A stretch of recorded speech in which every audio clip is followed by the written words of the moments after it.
Hello, everyone, and welcome to this episode of Ignition. And we are clearly in the middle of a major international crisis, and that essentially was the thrust of President Biden's State of the Union address. Now, I want to tell you that I believe that we do have capable people in the administration handling this, but I want your opinion as to whether President Biden is better equipped to handle this crisis, having spent decades in the Senate, or whether former President Trump would have been better. Let me know what you think in the comment section below, and let's explore what the Washington Post had to say about this. Here's an article on your screen from the Washington Post. Thank goodness Biden, not Trump, is president during the worst European crisis since 1945. This article was written by Max Boot, who's a columnist for the Washington Post, and this is what Boot wrote. I'm not a praying man, but if I were, I would be on my hands and knees thanking the Almighty that during the worst crisis in Europe since 1945, the United States is led by Joe Biden, not Donald Trump. Biden has been as masterful in his handling of the Ukraine war as he was ham-handed in his handling of the Afghanistan withdrawal.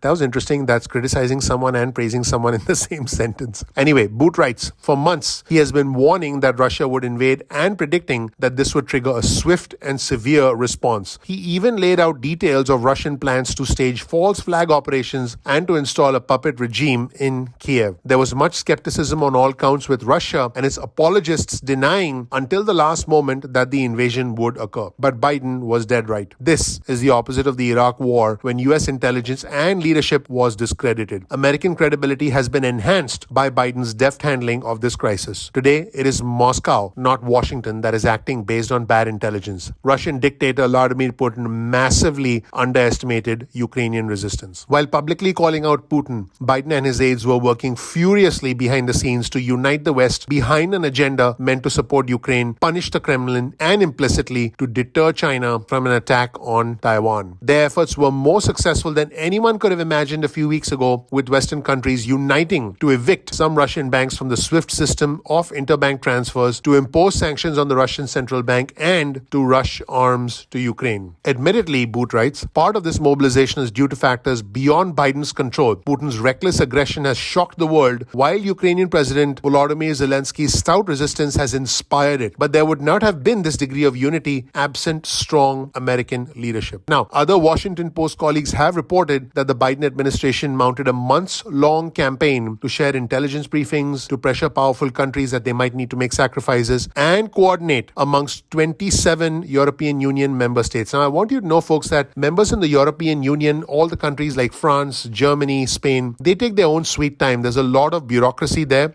And on top of that, some of these countries like Hungary have been friendly to Russia, while others like Italy and Germany have been a little fearful of breaking business ties. But ultimately, they went along with the kind of sanctions that have previously only applied to countries like Venezuela, Syria, Iran, and North Korea. Now, folks, let me know whether you think that President Biden did a good job or not. I want to know what you think in the comment section below. Now, let's take a look at more comments from Boot. Boot said this: the one thing missing from Biden's response has been a primetime address to explain the stakes to the American people, which, by the way, President Biden did address in his recent State of the Union speech. And this is what Boot wrote. Undoubtedly, Trump could read similar words from a teleprompter, but they would have no credibility because, despite his incessant lying, he has always been transparent about his true feelings. Even if he was still president, he undoubtedly would have called the Russian invasion an act of genius and rhapsodized about how much he likes Putin. Imagine what that would have done for Western unity. The Europeans are willing to stand up to Russia, notwithstanding their reliance on Russian energy and their fear of Russian military power, because they know that Washington has their backs. Without staunch US support, the unprecedented Western resolve we now see would melt as quickly as the last snow of spring. The Ukraine crisis further raises the stakes for 2024, when Trump is likely to attempt a comeback to assuage his bruised ego. If Trump returns to the White House, no doubt with Russian help as in 2016, Putin could yet find a lifeline to rescue him from the dire straits into which he has plunged his country and the world. If, however, Biden can win another term, or even if he is defeated by an anti-Putin Republican, then this could be a turning point. The misbegotten Ukraine war could well mark the beginning of the end of Putin's monstrous regime, and also, more generally, a reversal of fortune for the democratic world after 16 years of authoritarian expansion. If this is the beginning of an unexpected democratic resurgence, one can only regret the terrible price paid by the Ukrainian people. Zelensky rightly earns international adulation for his courageous resistance to a Russian invasion that may yet cost him his life. But don't forget the critical role that Biden has played in supporting Zelensky and his embattled people. Biden isn't rushing to claim credit, which he deserves, because unlike Trump, he knows it's not all about him. Let me know what you think about this article. By the way, here's another article on your screen from the Washington Post. Bolton actually rejected a Newsmax host's assertion saying, I quote, Trump barely knew where Ukraine was. Bolton was actually speaking with the conservative network on Monday night, and the host Rob Schmidt listed Trump's accomplishments, and the broadcaster claimed helped hinder Russia from attacking Ukraine. And basically, they said Trump was tough on Russia. I don't think so. I think Trump was, let's just say, completely overwhelmed by Vladimir Putin, and he came across as an absolute chicken in front of Vladimir Putin. You know this, and I know this. But the former national security advisor, who, by the way, was selected by Trump and who, like many other people, left the Trump administration, he rejected this claim from the Newsmax host, and he said that Trump barely knew where Ukraine was.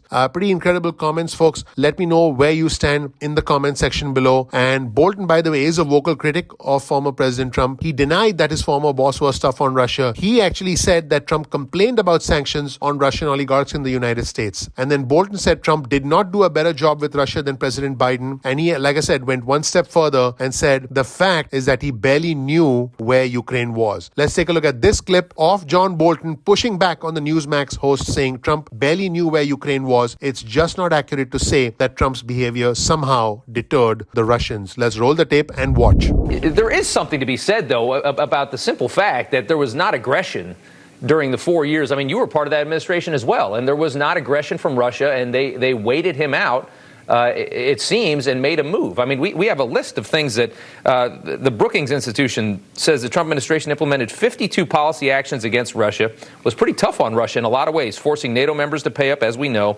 sanctioning Nord Stream 2, oligarchs close to Putin were sanctioned, selling anti-tank weapons to Ukraine, so arming Ukraine, withdrawing from the INF Treaty and expelling Russian officers from this country as well. He looked in 2018, he looked NATO members in the eye, and talked about the reliance on Russian energy by Europe and how horrible that was. I mean, he took a very tough stance against Russia. I'm surprised you don't think that he would have handled this better than Joe Biden.